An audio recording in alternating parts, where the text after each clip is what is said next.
They're geared to deal with our emergencies, but now A&Es across England are so full, dozens are declaring their own. Winter demand forcing them to close their doors to focus on patients already inside. Last week, hospitals like Colchester turned away record numbers. With no beds spare at all, patients here were already sitting in corridors before they closed the A&E.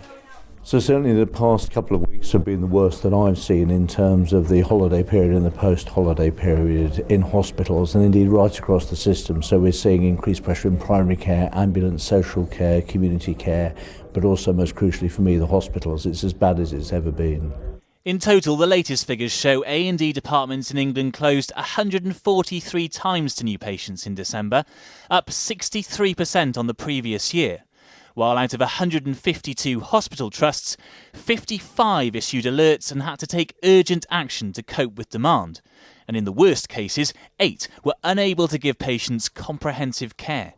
Our departments are overcrowded to a state where patients who normally would transition up to a medical ward in 4 to 6 hours are now waiting 8, 10, 12, 16 hours on a trolley in the emergency department. And that's unacceptable, it's undignified, and we need to do better.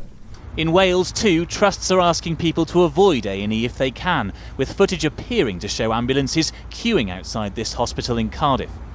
And at the Royal Lancaster, they say the problem isn't just down to the numbers coming in, but the numbers they can get back out.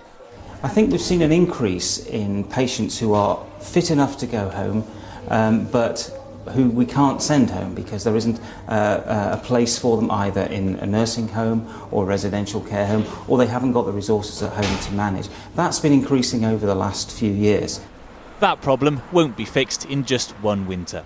So chances are you'll face a long wait at your local A&E, and that's if you're not sent to wait elsewhere.